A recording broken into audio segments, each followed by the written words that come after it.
Hi guys, so today we're going to be studying verb tenses. Now, verb tenses is a very important topic. It's something that we commonly make mistakes in, especially people in Pakistan. We tend to mix up our tenses.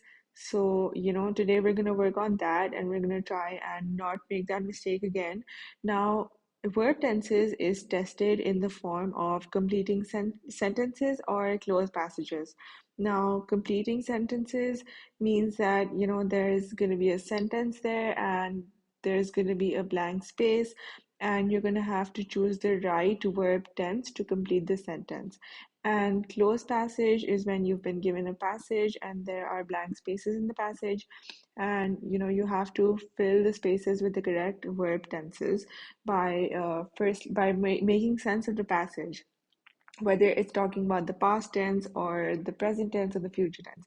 So in this regard, verb tenses is very, very important, especially because we tend to it's very easy to make mistakes in verb tenses. So let's try and understand what verb tenses are and how to use them correctly. So now all of us know that there are three verb tenses: past tense, present tense, and future tense, right? I don't think this needs any explanation, but I will explain it anyway. So past tense is something that has already happened in the past. For example, he danced at the wedding. So look at the verbs being used in these sentences. Okay, the verbs are in the past tense. So he danced at the wedding. He flew to London yesterday. My daughter did the laundry. So all of them are in the past tense. Now, if you talk about the present tense means something that is happening right now or something that is ongoing, any action that is currently happening and that has not ended yet. So he is dancing at the wedding. He is flying to London today. My daughter is doing the laundry. Future tense is something that will happen in the future. It has not happened yet. It has not started happening yet. So he will dance at the wedding. He will fly to London tomorrow. My daughter will do the laundry. Now, the thing is that these tenses have subcategories, but I'm not going to go into them because it's just going to confuse you. It's not going to help you. It's just going to confuse you further. So for this video, we're just going to talk about simple past tense, simple present tense, simple future tense. Okay, I will go into a little bit of detail about past tense because that's something people usually make mistakes in. So, yeah, so for now, you just need to know that there is past tense, present tense, and future tense. Now, if we specifically talk about the past tense, there are many, many categories, subcategories for past tense, okay? But the two categories that people are most often confused between are simple past tense and past participle tense, okay? So let's talk about them in a little bit of detail, and I'm going to give you some examples as well so that you understand. Now, if we talk about simple past tense, we use this when the action has already happened or has been completed. For example, I ate a chicken sandwich. Now, the verb ate is telling us that this action started in the past and ended in the past. Okay, it's over, it's completed. Now, if we talk about the past participle tense, we use the words have or had followed by the verb conjugated in the past tense. Now, what this means, the verb conjugated in the past tense basically just means that the verb is written in the past tense. Okay, so don't be confused by this sentence. It just means that the verb is written in the past tense. Now, see, what is the main difference between them? They're both basically the same, right? They're talking about an action that happened in the past and it's over now. But what is the main difference between them? In simple past tense, we only use the verb alone, right? So I ate a chicken sandwich. So the verb over here is alone. Now in past participle tense, we always use the verb with either have or had, as you can see in these examples. Okay, so let's read the sentences. I had lived in the United States for 7 years before coming back home. I have listened to this song 5 times now. Okay, so the only difference between them is that you use the word had or have, only one of the two, before using the verb. Okay, but remember that both of these tenses are talking about an action that has already happened in the past. Okay, so but I know like it can be difficult, creating a distinction between them and trying to understand what the actual difference is between them. Like they may seem the same, but they are pretty different actually. I'm going to show you through some examples. I have a list of examples for you, which I'm going to show you right now. Now, I have quite a few examples listed down here for you. This list is not exhaustive, of course. There are many, many, many more examples, but I think these are enough for you to be able to tell the difference between the past tense and the past participle tense, okay? So now if you look at the table, the first column is the present tense, the second column is the past tense, and the third column is the past participle tense. Now, if you look at the first row, for the present tense, it says become. For the past tense, it says became. And for the past participle tense, it says become again. Now, how will this be used? In the present tense, if I'm writing a sentence that has the word become in it, I'm going to say I become, right? And if I say I become, etc., etc., you'll know that I'm talking about the present tense. I'm talking about something that is currently happening, right? Now, if I want to say the same thing in the past tense, like I became captain of the team, so because I use the word became, you know that I'm talking about the past tense. I became captain of the team in the past, right? Now, in the past participle tense, I'm not going to use this word become alone, right? What did we learn in the previous slide? We learned that I'm going to use the word had or have. Okay, now for all of these words in this column, in the past participle column, just remember that we're not going to use these words alone. We're going to use these words with the words had or have. Okay, so just remember that. So now, if I want to say I had become captain of the team, right? So that becomes past participle. All right, now if we look at the next row, it says begin, began, and begun. Now let's use these in sentences. So if I use the word begin, I'll say I begin my work. Now if I tell you I begin my work, you'll know that I'm talking about the present tense, right? Of course. Now if the same thing I want to say in the past tense, I'm going to say I began my work. And because of the word began, you'll know that I'm talking about the past tense. It's something that happened in the past. Now, if I use the word begun in a sentence, right? For instance, if I say I have begun my work, or if I use the word had, right? Or I had begun my work, then that means, again, it means that, I had begun my work in the past and it's finished already. But I'm talking about the past, and this, if I use the word had or have with the verb, then it becomes past participle. Now, look, one thing you might have noticed or might not have noticed, but I'll point it out for you, is when you use the past participle, it is usually when you are setting the scene for some other event. Okay, so now what that means is whenever you use the past participle tense of any word in a sentence, you usually use it when you are setting the scene for another story. Like, you know how we say something, we tell the prequel of a story, something that happened before our actual story, and then we tell our story, right? So let me give you an example. So for example, if I say I had begun my homework, but then my electricity went off, right? So you see what I did here. I had begun my homework. I'm setting the scene for the next part of my story, which is my electricity went off. So the past participle tense is usually used when you are setting the scene for some other event, okay? So let's look at the third row, bend, bent, and bent, right? So if I use the word bend, I bend my ruler, that then you know that I'm talking about the present tense, right? Or I am bending my ruler, you know I'm doing it currently. It's happening in the present tense, and it's an action that has not ended yet, okay? Now, if I talk about the past tense, I'm going to say I bent my ruler. Then you know that this action has already started and ended in the past. Now, if I use the past participle tense, it is again bent in the past participle tense. Okay.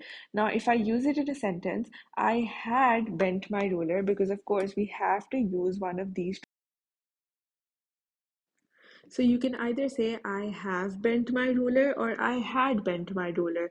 Now look, both of them mean that this action happened in the past, but do you notice when I say I had bent my ruler, you're basically setting the scene for something else that happened later. I had bent my ruler and then my friend got angry at me, right? So something like that.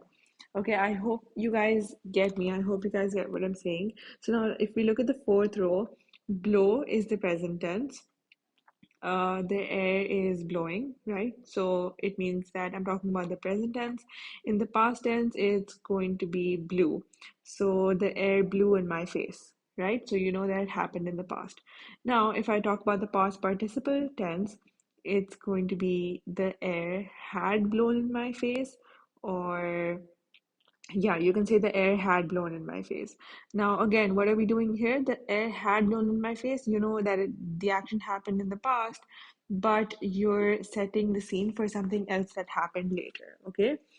So now I know it can be confusing. uh, it can be confusing to distinguish between these two tenses, past tense and past participle tense. But if it, I think the best thing to do is just to learn them as it is, if it's possible.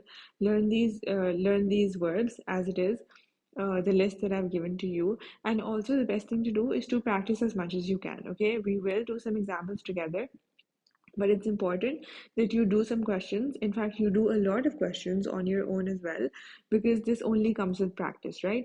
Because some things you can't learn. You have to sort of understand that you have to learn to realize or recognize which sentence sounds grammatically correct and which sentence sounds grammatically incorrect. Okay, and that sense will only come with practice. Now you can go through the rest of the list by yourself, and remember, whenever you come to the past participle column, remember to add these two words, had or have, in front of the verbs, because that's what you have to do whenever you're using the past participle tense of any word. Okay, you're going to notice that sometimes the past participle tense looks the same as the present tense, or it looks the same as the past tense, but remember that the past participle tense always uses the word had or have in front of it. And also try to put these words into sentences, okay, when you go through them, because that will help you understand it. The using the past participle tense of a verb slightly changes the meaning of the sentence, and you will only notice that the more you practice. Okay, so I have some sample sentences for you over here. I'm going to read them for you. Number one is, several passers-by saw the bank robber leaving the scene of the crime. Okay, so saw means that we're talking about the past tense, and it's simple past tense, right? No have or had, nothing of that sort, just the verb, which is saw. So several passers-by saw the bank robber leaving the scene of the crime. So it happened in the past. Let's look at the second sentence. I will have walked to the store by the time you get there. Now look, this can be a little confusing, but it's actually pretty simple. So let's see, if we don't use the word will. Okay, supposing we cancel out the word will, the sentence will become, I have walked to the store by the time you get there. Does it make sense? It doesn't, right? Because we want to get our point across, which is that I will already have walked to the store. I will have reached the store by the time you get there. Okay. Now, similarly, if we remove the word have, Okay, and if we think that will, only will is there, so I will walked to the store by the time you get there. Does that make sense? It doesn't, right?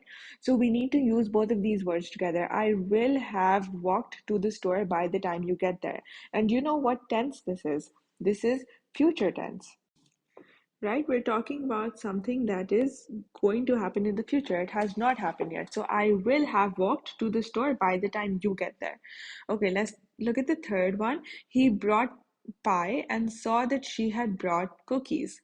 He brought pie and saw that she had brought cookies. Now look, the same verb is being used in two different ways in the same sentence. That can happen too. So the first one, the first brought is being used in the simple past tense, right? So past.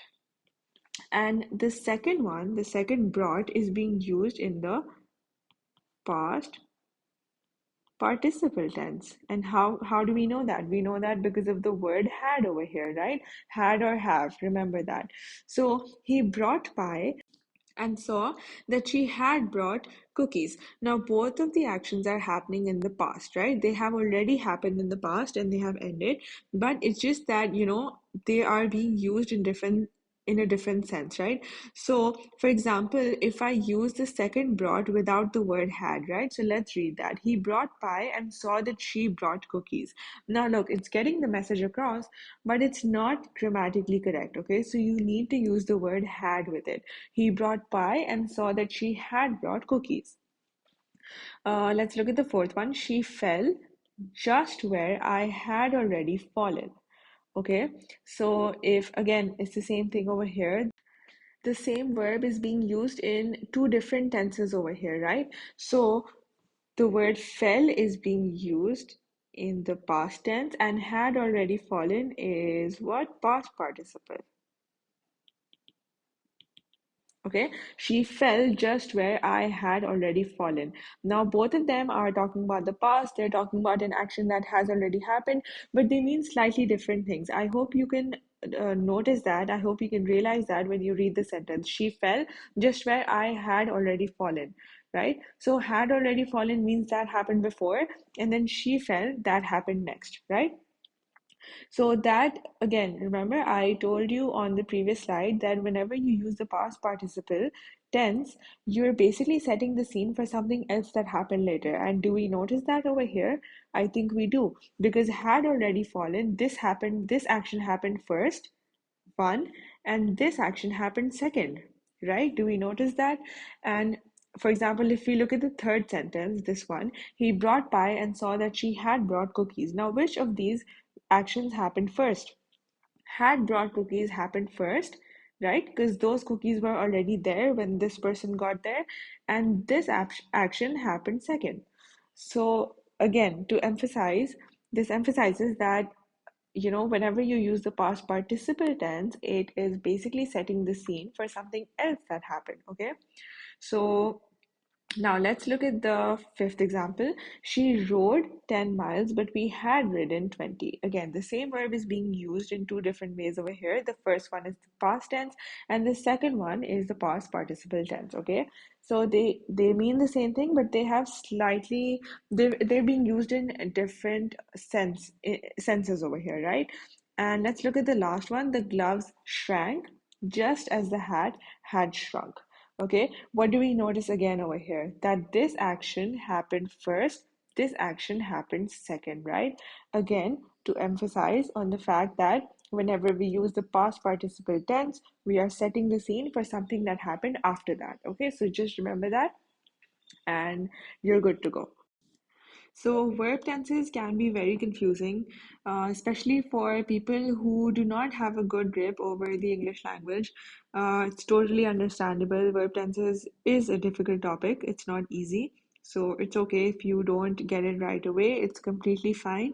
Just make sure to practice as many questions as you can. Okay, that's why I'm going to do some examples with you, but it's important that after doing these examples with me, it's important that you do some on your own and check your answers, okay, to see if you're on the right track. So now, these are pretty simple. Let's do them one by one. Number one is I dash a great film yesterday. Now look, the verb is written in the brackets and you have to choose the correct tense of the verb and put it in the blank. Okay, that you have to do that for every question over here. So now the word see, um, so because of the word yesterday, we know that they're talking about the past tense, right? Something that happened in the past, something that happened yesterday. So clearly, the correct word to use over here is saw. I saw a great film yesterday. Okay, number two, her mother dash in Victoria for the past 5 years. Now, past 5 years tells us that this action is currently happening, right? It's not over. It's not something that happened in the past. It's something that is currently happening right now. So, which tense are we talking about here? We're talking about the present tense, okay? So, now how will we use the verb live over here? We're going to say her mother has been living in Victoria for the past 5 years. Okay, this is the correct way to use this verb. You can't just say her mother lives in Victoria for the past 5 years, even though I know the word lives, the word lives is in the present tense. But it's wrong, okay? It's wrong. Don't use it because it's grammatically incorrect. Her mother lives in Victoria for the past 5 years is wrong. Her mother is living in Victoria for the past 5 years is also wrong. Okay, it may sound correct, but it's incorrect. The correct way, the only correct way to use this is her mother has been living in Victoria for the past 5 years because this really tells you that this action is currently happening. It's not over. This her mother is still living in Victoria and she has been living there for the past 5 years. Now, if you look at the third example, he met his wife when he dashed in Brussels. Okay, so the word met tells us that this sentence is talking about the past, right? Something that happened in the past. And what is the past tense of worked? It's worked. He met his wife when he worked in Brussels. Number four, traveling dash much easier and more comfortable in the past 100 years. Okay, so I don't know if you can tell, but this sentence is talking about the present tense. Okay, this is something this sense of what a sentence is talking about, which tense a sentence is talking about, this only comes with more practice. Okay, that's why I keep saying please make sure that you practice enough questions. So traveling dash much easier and more comfortable in the past 100 years, it's talking about the present tense. Okay, and how are we going to use the word become in the present tense? We're not gonna just say that traveling become much easier or traveling became much easier. No, that's wrong. We're going to say traveling has become much easier and more comfortable in the past 100 years. So the words has become really tell you that we're talking about the present tense right now. Okay, number five is my best friend and I dash each other for 15 years. Now, this again is talking about the present tense, right? Because my best friend and I have known each other for 15 years and we still know each other, right? So, this is ongoing. This action has not ended yet. So, we're going to say have known. My best friend and I have known each other for 15 years. So, we know that, this action is ongoing and this sentence is talking about the present tense. Number six, Herbert dash his son's birthday. Now, again, we are talking about the present tense over here, and we're going to say Herbert never forgets his son's birthday, which shows that this action is ongoing. Okay, so for question 13, you have to choose the option with the correct verb form. Okay, this is what I was talking about. So this is an example of completing sentences.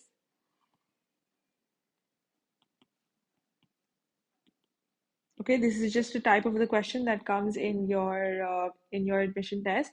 So for completing sentences, you will be given a sentence like you have been given in this question, and you will be given a blank space which you will have to fill with the correct option. Okay, so the best thing to do in this situation is to put in the options one by one.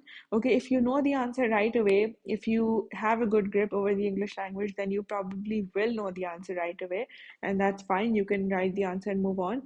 But if you are not that good in English, if you're not that fluent in English, then it's better to put the options in one by one and see which one sounds correct. Okay, so let's do that. Once the angry bull was subdued by the rodeo clowns, it dashed and led from the ring. Now, look, we can tell right away that this sentence is talking about the past tense. Okay, and how do we know that? Because of this and this. Now, even though you may not know the meaning of the word subdued, you do know that it's been written in the past tense. Okay, you can tell that much. Okay, so you don't know the meaning of the word, but you can tell that it's been written in the past tense. And the word led is also written in the past tense. Okay, so you can tell that this entire sentence is talking about the past tense. So whatever words we choose to put in the blank, they should also be in the past tense. Okay, so let's see the options. It dash and led from the ring. It will be rounded up from the ring. This is future tense, so this is wrong. Okay, it was rounded up and led from the ring. So this is in the past tense. It can be considered, so let's keep it for now. It will have rounded up and led from the ring. This again is about the future. So this is wrong. Okay. So we've cancelled out options A and C. Let's look at number D. It rounded up and led from the ring. This is also about the past tense. So we can keep it from now for now. So now we have the options B and D. Now look, how do we choose between the options B and D? Because we know that both options are talking about the past, right? Now the way to do this is look at the other verbs in the sentence. Now if we look at this verb, this is being used with the word was, right? This gives us a hint that this verb, the verb that comes in the blank, will also be used with the word was, right? And we have that option right here. It's B. Okay, now if we put in options B and D one by one, you will notice that option B sounds grammatically correct while option D does not. Okay, so once the angry bull was subdued by the rodeo clowns, it was rounded up and led from the ring. Okay, it sounds good. This option sounds good. Now let's look at D. Once the angry bull was subdued by the rodeo clowns, it rounded up and led from the ring. This does not sound grammatically correct. Okay. So our answer for this one is B. Okay, question number 16 is only after he had dashed the note did John begin to feel remorse. Okay, let's put in the options one by one and let's see which one fits the best. Only after he had writes, absolutely incorrect. Only after he had write the note, this is wrong. Only after he had wrote the note, okay, look, this is in the past tense, right? And the first two options were in the present tense. And what tense do we need? We need the past tense. And how do we know that? Because of the word had, right? Had is only used where something has already happened in the past. So we need to look for an option that has been written in the past tense. So A and B clearly are not the correct answer. Now, C is wrote only after he had wrote the note. Now, wrote is in the past tense, but it's not correct. It's not fitting in the sentence. It sounds incorrect, right? It is very clearly incorrect. Now, if we look at option number D, this is also in the past tense, and let's put this in the question and see if it fits. Only after he had written the note did John begin to feel remorse. And this is the one that sounds correct, right? So the answer for this is D. So that's it for this video. I know that a lot of you might be confused right now, and that's okay. And if you're not confused, then that's great, good for you. But if you are confused, it's fine, don't worry. Just make sure you practice enough questions. Just do the entire worksheet that will be linked in the description box below. So make sure you attempt the entire worksheet, you check your answers to see if you're on the right track. And then, you know what, a few days later, you should attempt the worksheet again, okay, to see if you have improved, which I'm sure you will. So just make sure you keep practicing and you keep revising these concepts that I've taught you today. And you just, you make sure you get enough practice. That's the only way you're going to get better. And so, yeah, that's it. I'll see you in the next video.